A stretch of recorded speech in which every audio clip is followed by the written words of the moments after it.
Because I could argue the AI piece, that value would be significantly more than Tesla is today. But if you don't give the right metrics and you don't walk investors through this period, it's going to be a huge overhang in the stock. Remember, 80% of the reason the stock was down is communication, 20% probably results or guidance. You miss huge opportunities, which are the reality. And I think it speaks to the opportunity that they have in front of them. All throughout 2023 and early this year, Dan Ives has been one of the biggest Tesla bulls, consistently talking about Tesla's strengths.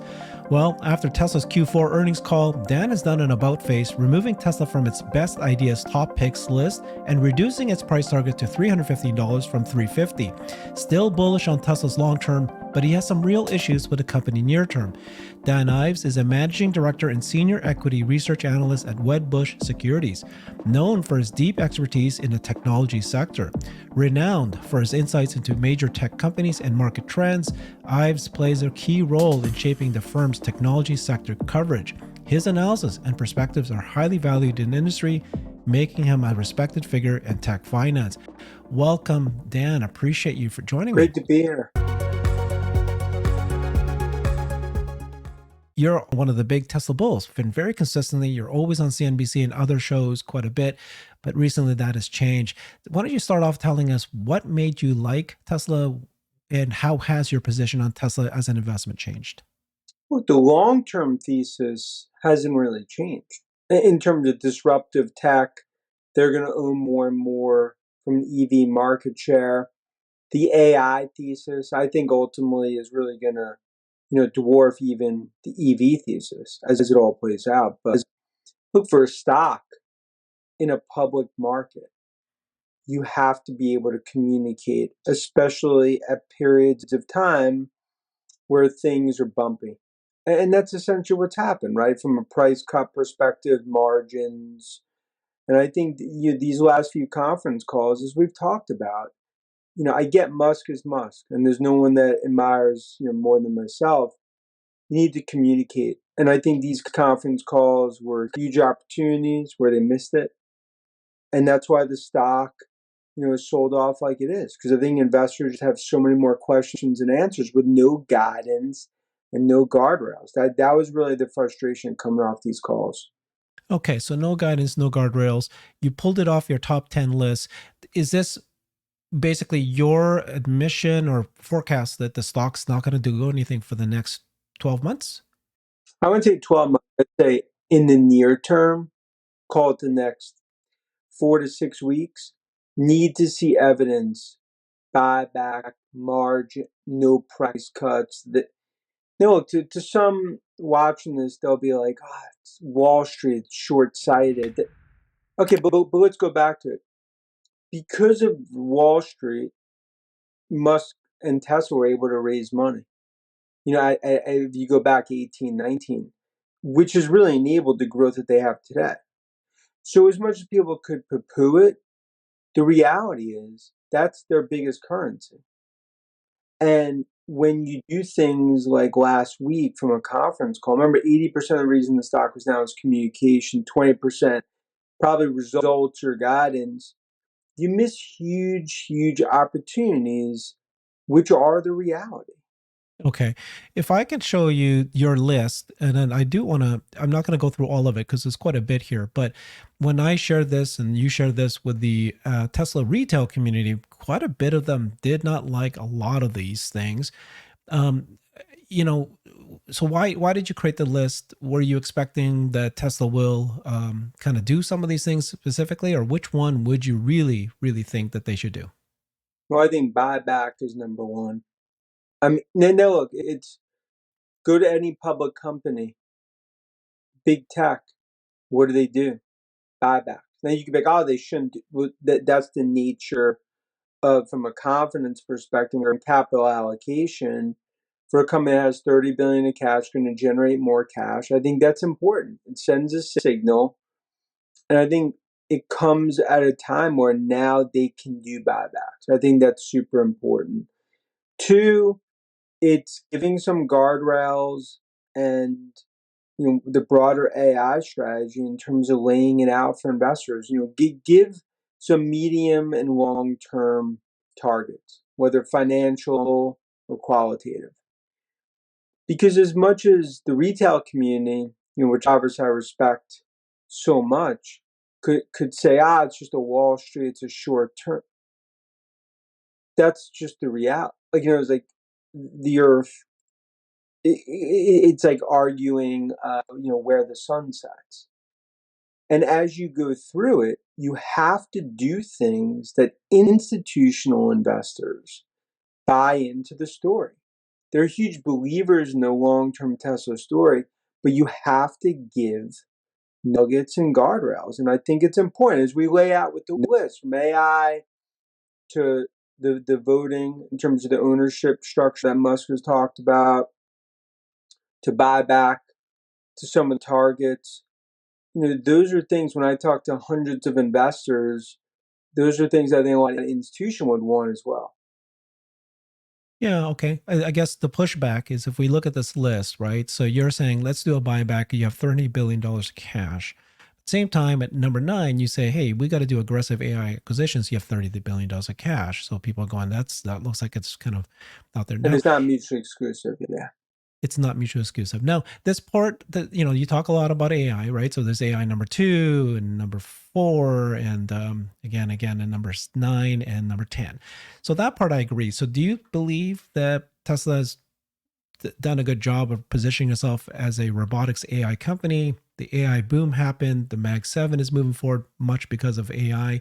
Is Tesla seen as an AI company by you and by other institutional investors? What do they need to do We view it as an AI company. I think many look, there's Gary and there's some of the core believers, right? View it as an AI company. But if you look at the Mag 7 and what they have done so phenomenally, the godfather of AI, Jensen, NVIDIA, of course, what we see with Microsoft, it's giving investors an understanding of what to judge us on with success, whether it's development, engineering, customers, beta, targets. And I think that's something where Tesla has so much technology from FSD to Dojo to Optimus, and the list goes on. But if you don't give targets, qualitative, quantitative, you don't kind of let investors under the hood. And I don't mean necessarily that could be like in a competitive way for others, but that's why those AI days are so important, or even every few months to update investors. It's hard for investors to then put a value on that. Because I could argue the AI piece, that value will be significantly more than Tesla is today. But if you don't give the right metrics and you don't walk investors through this period, it's going to be a huge overhang in the stock. And now, for those listening, they could be like, well, I disagree. Look, everyone has their opinion. But the stock doesn't lie. In other words, like the stock, it is what it is. The stock's telling you something. Okay. So in your $315 price target, how much of that is in auto? How much is it in Robotaxi and AI and bot? I mean, AI in the 315 is de minimis in terms of that value. Because I could argue that 1 to 2 trillion of a market cap could be the AI piece. That's really, in our view, really from an EV unit perspective, margins troughing, selling more software, and maybe a little FSD. But there's really no AI in that broad valuation. And I think it speaks to the opportunity that they have in front of them. Okay, so that's very interesting because most or some, like I say, Morgan Stanley, Adam Jonas, he's already putting in Robotaxi into it. You're I thought, and I still believe, one of the biggest bulls for Tesla. You've been very consistently supporting this company, and you haven't yet yourself putting in AI or Robotaxi in this or bots. So this is the disconnect between us retail investors and the institutional investors. What do you need to see? You're saying, why would you not? Like, why would you not? What do you need to see before they are consider that? Well, So first off, yeah. yeah, if I put that in that value, what then ultimately, as they actually execute and as they show the vision, then what do you have? In other words, I view it as that as they execute, just similar how we've done it, over the decades with Apple and Microsoft and Amazon, and the list goes on, is that you view it as more upside, and as they execute and as you actually put numbers around it, and you could start to then identify the value, then the value ultimately gets added to what I do as a sum of the parts. If you put the cart before the horse, then there's no investor out there that's going to give credit until you start to execute and show the vision. Yeah, okay. So they just launched a $500 million Dojo Supercomputer. They're investing $10 billion. They have, And what's the stock? No, and to your point, like, what's the stock telling you? Like, in other words, yeah, the stock doesn't lie. No, what I mean, like, with the stock doesn't lie is like, for someone that's done this almost, quarter of a century covering tech through every bubble yes. burst, every bit. The term "the stock doesn't lie" is that I could think something and you could think something, or Tim, Jan, whoever. But the stock's telling you something. It's telling you the street is not going to Mm-hmm. give it credit Mm-hmm. until they lay out, they execute, they show the vision. And I guess the whole reason, like last week, that I talked about being like so frustrated Mm-hmm. is that it was really more communication rather than execution why the stock got crushed. And since Zach left, Mm-hmm. now again, it's like I get things on, you get things on. I get think Baltimore won. Like I could think what, but they lost. Like since Zach left, Yeah, the yeah, calls have been yeah, disasters. And there's like, oh no, I think the calls are great. But what is the stock telling you? If yeah. the stock was up huge and I'm saying it's a disaster, then they do the thing like on Twitter where they put the clown face but but what I'm saying is that no, the stock's telling you it's a disaster. Okay. Communication. Okay. Well, I mean, I think that part for sure you're correct. I like that part. So tell me about the car business again. How you view it? Do you so people? Okay, so you still say that the majority of the current stock price at 280, is it? Yeah, sorry, 180. 180. It's fallen quite a bit now. That it's mostly the auto. Do you compare this to auto car Mm-hmm. companies? Disruptive tech. Always view it as disruptive tech. Right. Never view it as an auto company. But to that point, part of the disruptive tech is the margin advantage they have. They're not an auto company. But what happens is if you continue to cut prices and you start to get to traditional auto margins, then you look like a duck, you quack like a duck, are you duck? Mm-hmm. That's the argument that a lot of investors will push back on with me when you talk about disruptive tech from a margin perspective. You go back a year ago, auto margins ex credit, what, 25%. So when you start to deal with 16%, it's a different story. And that's my whole point about giving some understanding about margins, price cuts. Is this a trough year? Then 25 is kind of the rebound year. Give us some targets. Okay, but without that, that just adds uncertainty, and it's a huge overhang in the stock. And that's just the reality, right? And that's when I call out and do things like this, I do it for reasons that like I'm truly passionate and care about the Tesla story. So I view it as I'm trying to help the narrative, get out there. Okay, I'm getting to understand a little bit. Thank you for doing that. So there's Yeah. people like Pierre Ferragu, who I just interviewed. He sees the margins going to improve the next several months by the end of this year. He sees cost of goods falling down. Jeff Lutz, who's an incredible expert in Sure. supply That's chain, awesome.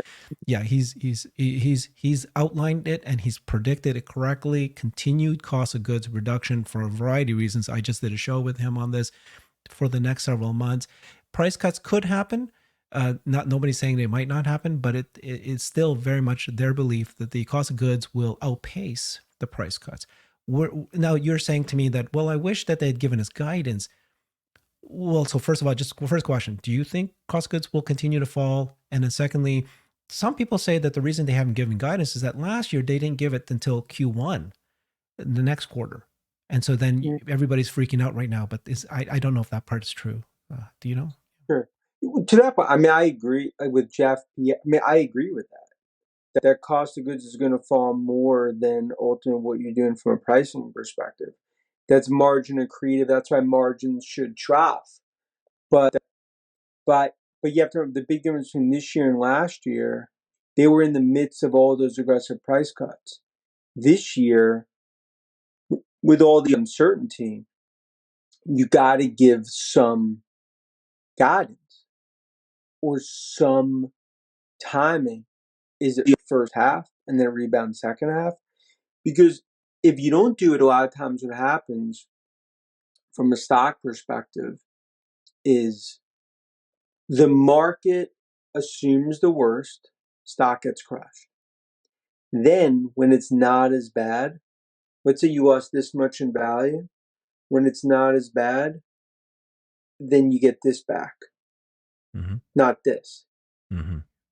And it speaks to that's how Wall Street's been for 50 years. Agree or disagree. So when you try to go anti, that would be like you're on a road and I go off road just to go in another direction, then my car gets stuck in the mud. Who did I hurt? Shouldn't I have just done the regular road? So does that make sense? Like I'm just trying to like walk you through Yeah, like absolutely. Okay, so and in fact, the interesting thing is that I think most of us retail investors agree with you. Tesla's communication is one of the down. There's just they could have done better. They always could do better. It's like a missed opportunity, also, not just that they did poorly. The CFO has been changed. People are thinking it's not as strong as Zach was. Maybe this is interim. So tell me, like, the communication wise, right? So is it Elon? Is he? I mean, some people no, say it's he's not Elon. It's terrible. actually not. I think he's It's great. not Elon. So you agree, right? He's like, even though he Elon's stutters, going to be Elon. his vision, right? Mm-hmm. You don't want Elon's not going to start talking about margins troughing. But the thing is, if you don't have the adult in the room, Elon's going to do his thing, give him the mic. But with Zach gone, look what the stock's gone since Zach left in August. Okay. Yeah. And then, so are you proponent of a COO person? Like, is that what you're suggesting? You got to do something has to change. And that was my whole point. My point is like, there's so much loyal support. It is such an unbelievable story, historical. In the early stages of, I think, the actual rest of the Tesla story. But you have to communicate during this period in a proper way. Otherwise, people assume the worst. And then when you start to lose institutional support, that becomes a big issue for a stock. Mm-hmm. Yep. And also even like on a retail, right? There's a lot of retail investors, they're just frustrated because like results you can change. Does that make sense? Like, it was like if a company misses earnings, a deal falls, they tried, it didn't happen. But when the stock's down because of the communication, it's like more frustrating. Does that make sense? It's Yeah. like Oh, it's more frustrating yes. I'm telling you, than yes. Okay. All right. Well, let's just get back to the business at hand. The fundamentals look fantastic. They've $30 billion of cash. Their free cash flows, obviously there. My only concern is the one I'm looking out for personally is AI and the bot. I want to see more investment in AI, the data centers. And of course, they're Yep. making these, they got Dojo, they got AMD, they've got NVIDIA, and they're moving along. Uh, so that's the part that I'd like to see more of is just more emphasis on that.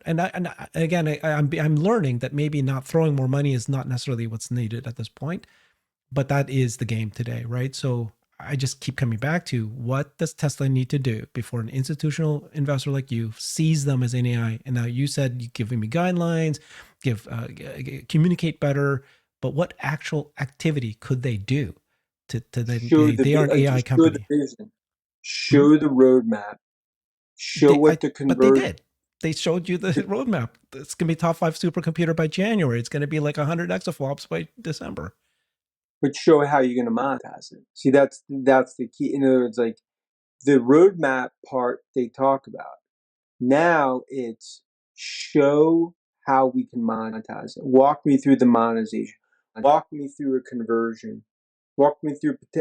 It was like then investors, they could agree with this group. Then they could do their own analysis, and that changes the perception of the stock. It goes back to like, if you look at what Jensen's done with NVIDIA, Mm-hmm. when Nadella's done a Redmond, what Lisa Su's done at AMD. It's one of those things like you could say Tom Brady is a bad quarterback, Mahomes a bad, Yeah. but it's just, on earth, these are the best CEOs in the world. Mm-hmm. That's what they do. You could say it's not, you to disagree, but that is the reality. So for Tesla, what's frustrating is that they have it. Musk has built it. The vision's there. But if you don't communicate it, that and $3 gets you a pretzel on Park Ave. Okay. So In so the let's yeah. in the near term from a stock Yeah. perspective. And I think, and that's why like some investors be like, well, I love it because I could get it cheaper. Like the whole like, oh, let them sell it so I could buy. Yeah. Well, come on. No, I'm saying I understand. Just like this will age Yeah. well, revisit in 6 months, all that. But it's like, okay, but like why is that good? Like, it's like it goes back to the whole like, you've built it. You've built this unbelievable historical echo. If you just communicate and you have the right communicator, Zach was a right communicator. Look at what happens. Mm-hmm. Okay. So we got the auto business, right? It is what it is, and it's still growing, just lower because Yep, of their in between 18%. two. Yep. They're advanced in their Model 2 compact car. Yep. Now, if everybody's waiting for Robotaxi and you got FSD version 12, I mean, this is, what we're, now we're obviously damaged himself in the foot because of like saying that it's going to happen every year for so many years. And so people are a little gun shy on that. But what's your view? Do you think that version 12 is the answer? Or are you still going to just don't know until, what's your I opinion think on it's as close to the answers we've gotten. I mean, look, it goes back to like, that's the holy grail, FSD. Like I could argue FSD is probably one of the best AI plays in the market, period. Yep. And Kathy talks about that in terms of like the broader view. So we are getting super close to that. I do also believe that like Model 2, 25K, whatever, sub 30K, like I think that is extremely important to the story in the near term, just in terms of like from a demand perspective and what units could look like in that story manifesting. But FSD, it's the key to the story, right? Like autonomous is the holy grail for the next phase of the Tesla story. What do you need to see? So it's going to go wide release in a couple of weeks or a month. More people like me would be able to have access to it. What do you need to see for it to then progress? You need to see it actually regulatory approval, an actual city, and actual dollars exchanging. Regulatory, and look, that's like definitely like that's to be a huge step. But I think when that comes out and you actually see reviews and we'll see it ourselves, that's something where it's like, okay, is this the real deal? Like, could this be it? Like, are we here? And if that is, then I think that potentially, regardless of what's happening on margins and everything else, that could in itself change the story, like in the near term. But if this company didn't have so much going for it, it wouldn't be so frustrating that's happened. Does that make sense? It's like sometimes Yes, it does. like I've covered so many companies where they have so many headwinds competitively. And then like when the stock suffers, that's a result of what's happened in the story. Here, what makes it so frustrating is like there's so much good happening. But then if you kind of overlaid it with a chart of the stock, you're like, what? Like, what are you talking about? Yeah, absolutely. All right. So, what about the bot? So see tremendous progress. Gen 2 version of the bot. They can show both the brains. They'll do a demo of the brains and they'll demo Yeah, I the think bot. from most investors for now, they don't. Nothing. Like, if you start talking to an institutional investor about it, they'd be like, okay, they what is don't. it? Yeah, what do you need to see? Like, let's say that they do a demo where the bot is actually in Tesla's factories and doing a job that's useful for Tesla. That's something that would relate it more to the business and how they're going to monetize. In that sense. But at the same, most investors, if you start to talk about bot, they're like, now for the long term story, 100%. Yeah, but this is how you show that they are an AI company. It's a conversation we were having earlier. Like, prove it, and here's examples. Both Robotaxi and the bot are the real AI stories that few can actually show. But now you have to show it, but then you have to show how you're going to monetize it. Monetize it. Okay, you need to see money flowing. Because a lot of times, like, look, I've gone to CES every year or whatever the last 25 years. There's a lot of times like I can meet Herb and he's like, oh, look at this, crazy robot dishwasher. I'm like, oh my, this is unbelievable. Okay, unreal. But how you gonna monetize it? Because if you can't show you're gonna monetize it from an investor perspective, whether it's getting private money, VC, public, whatever it is, here, no one disagrees or are, at least from my perspective, the overall value of where this can go. But you got to actually show it, execute, and then give me 2 years from now, we're going to do 3 years from now, we're going to 5 years from. That's how every company, basically in the world does it. Now, you could be different than that, but that's how you're judged. So it goes back to to where we are today, is that you have so many of these things going for the story. But if you don't communicate it, and you don't put guardrails and you don't put timing, now maybe eventually at one point you'll get credit, but in the near term you don't, and that is it's a big issue. Yeah, like you were saying, it's the damage is worse than you getting it back when It's you actually like, do show it. Yeah, like a lot of times I'll cover companies and they'll like on a call they'll mess something up. And then there's all this confusion. The stock gets hit like this. Then the whole quarter they're trying to like walk back and like. So what happens is like the stock sells off here, and even maybe 3 months later it never happened. They only got back this, not this. Okay. What's your thinking about partnerships? Some people believe that there might be an FSD partnership. Now, you heard Elon just say in the last conference call, said, we thought we were going to have it and it's not happening. But do you think partnerships can happen for Robotaxi, for software, 100%. for all sorts of things? And do you think that the partnership might happen more likely now, or is it worse? It's not likely because the struggles of the OEMs, the legacy OEMs, are struggling at this I point. think it's more now because they're going to recognize Yeah. it's Tesla and everyone else. So very similar to what's happened on Supercharger, the concept where, okay, we're going to compete. Okay, you know what? We're actually going to use your Supercharger. I actually view like the partnerships as that's a huge part of like from a distribution, monetization, some of the parts to actually materializing. Because then when you partner right away, the monetization piece, now there's a path. Very clear. That's why when Supercharger happened and they started partnering with OEMs, stock had huge move.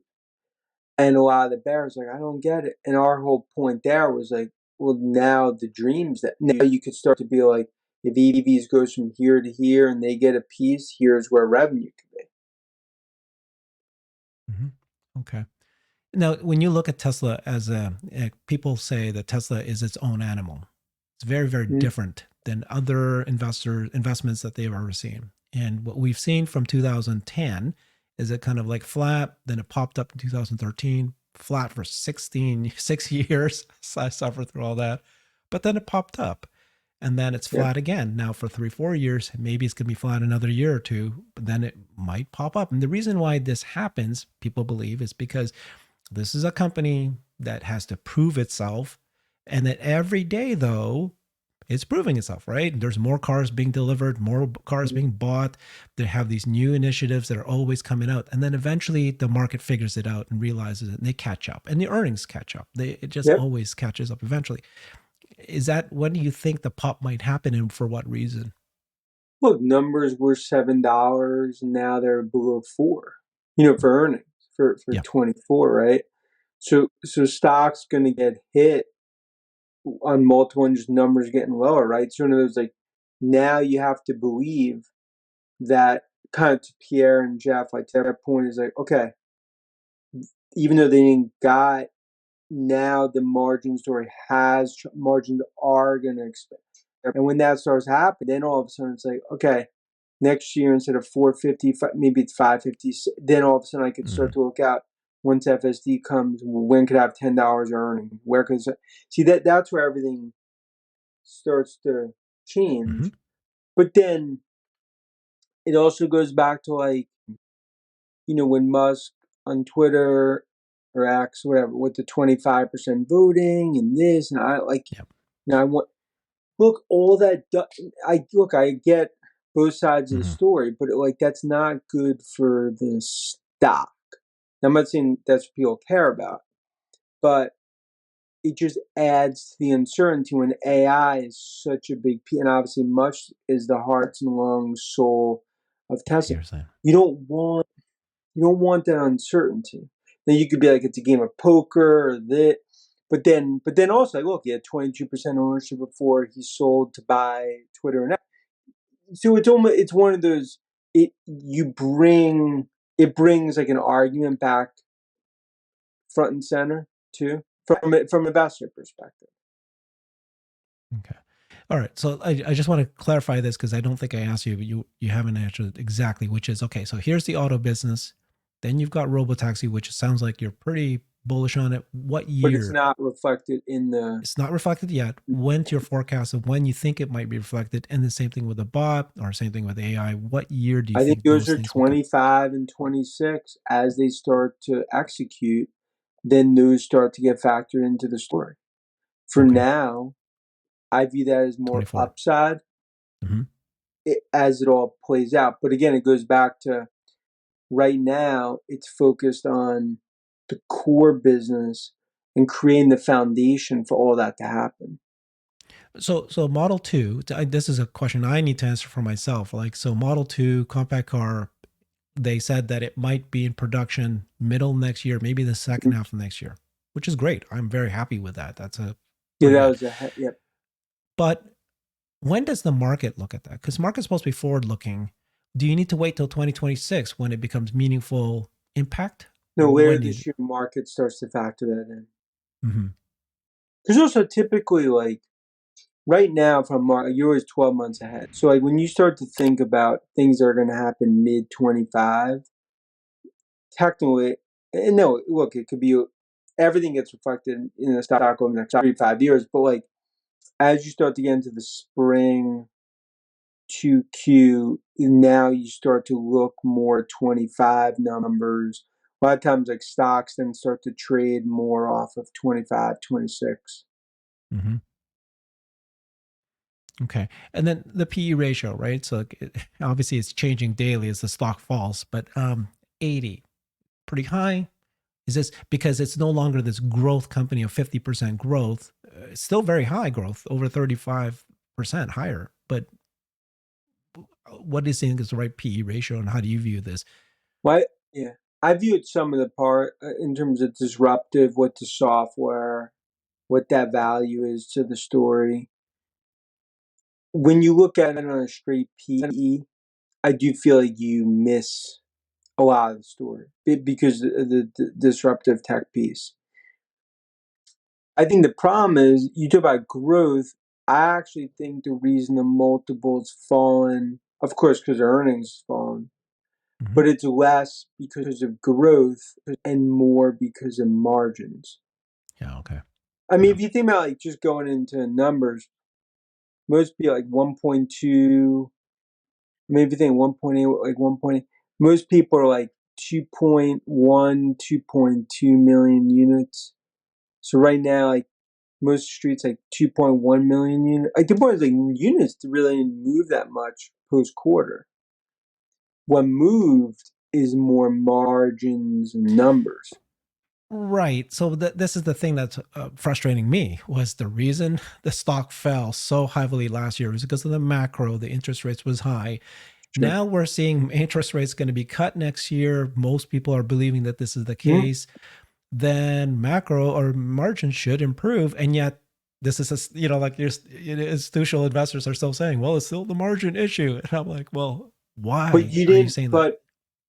But it comes down to like by not having the adult in the. I'm not saying it's CFO. However you want to think Yeah. about. That's what you now opened up Pandora's box. All right. Okay. You could, Yeah. and that's the issue, and that's why like the reason I put that on Friday is like, look, like I mean, I get so many calls from it, and I could just give you a sense like the frustration Mm-hmm. institutionally post call Mm-hmm. was palpable. Okay, and so I know you have to leave soon, so just a couple more questions here. One is, so we've got the retail investors very passionate about Tesla. We And see the a lot of them know as much or more than a lot of institutions. and we follow it very closely. But we're Totally. believers in the option play. We believe in Robotaxi bot and all that, and Totally. I get it. What will it take for more institutional investors? I'm talking like the Yep. the teachers fund, Mhm. those guys to really invest in this.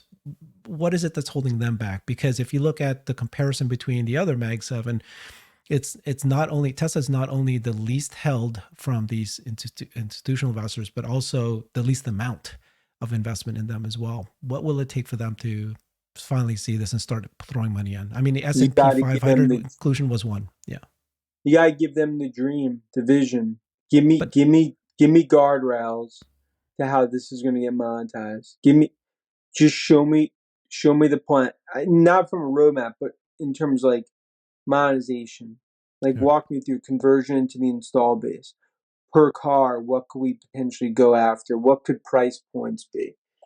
Like walk me through, like you talk about battery costs could go down 10 to 30%. Like where are we today since battery day?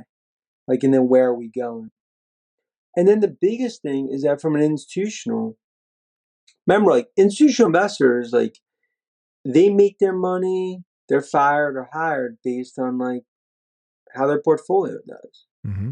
So like a lot of them, like they don't want to be beholden to conference calls that could be disasters in the stocks that, like I'm just walking you through, like if Mm-hmm. I own Microsoft, I could drink Cabernet when Nadella is doing the conference call. Yeah. I Now, you could be now again, but it goes back to like, no one's asking Musk Mhm. to do that. Give him the mic, let him do what he does. But you need others in the room to do that. Okay. All right. So next week, Elon's going to do now that the 10K was dropped today, Yep. then he's going to do something maybe Monday next week or a few days from now. He's going to do the State of the Nation. Are you expecting Yep. anything from there? I mean, what he Look, I did for think SpaceX was amazing. It was uplifting, was very well produced. no, I think this could be. Look, I think there's a recognition whether they like. There's a lot that's happening that I think is not, from an AI perspective, understood from the public, from the average investor. So I think this could be a huge opportunity to just further like open, open the sort of drapes in terms of Mhm. what's happening. And I view it as like a step forward, right? Like nothing came out of the 10K that was like anomalous or caused people, to freak out. But now it's just like you gotta maybe earn, not, I wouldn't say earn back, but like damage was done from last week.